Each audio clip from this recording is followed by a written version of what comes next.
As a boy, looking out from my father's castle, I thought the sun could never set on the north, so vast did it seem.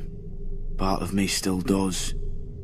The north is by far the largest of the 7 kingdoms, and can fit the other 6 inside it.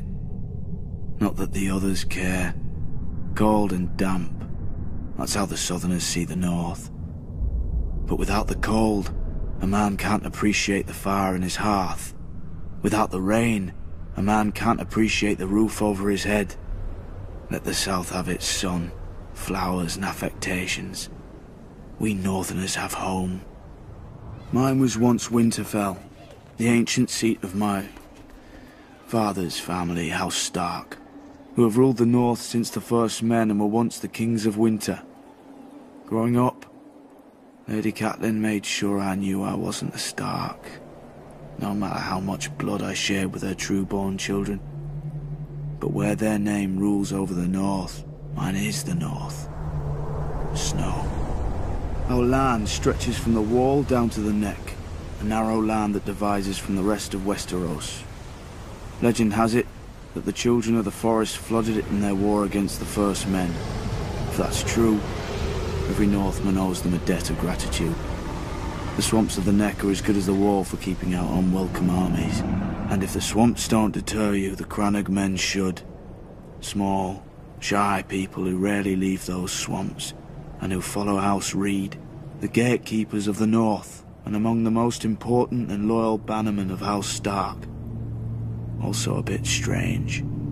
I heard their oath of fealty once as a child.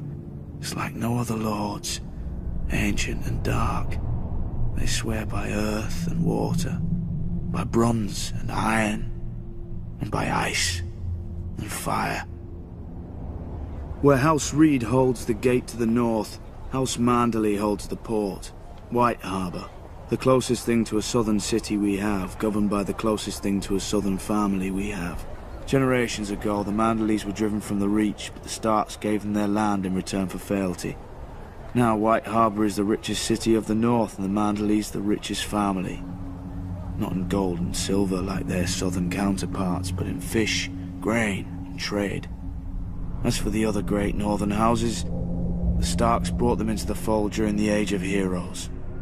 A Stark wrestled an Ironborn for Bear Island and gave it to the Mormonts. A Stark granted a keep and land to a younger son, Carlon, in return for putting down a rebellion. His family then grew up into the Karstarks. Starks fought the wildlings and their kings beyond the wall beside the Umbers of Last Hearth, thus earning their fealty. Boltons. Back then they were the bane of the north. A few were even rumoured to wear their enemies' flayed skins as cloaks. But after centuries of war, they too bent the knee. And so House Stark became the kings in the north, but never forgot that they weren't the north. When Aegon and his dragons landed on Westeros, the kings of the Rock and the Reach sent all their men to die to defend their crowns.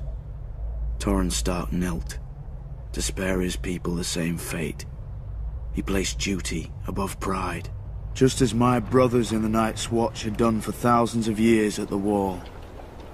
Many think of it as the end of the world, but it's not. I've seen how the land stretches much farther than any man knows, into the land of always winter where the White Walkers came from during the long night. After the first men and the children of the forest beat them back, Brandon the Builder raised the wall and set up the Night's Watch to guard the realms of men. He gave us our oath, our castles and the gift, the lands behind the wall whose farmers and crops sustain us. Southerners may now mock my black brothers as thieves, rapers and worse, and not without cause.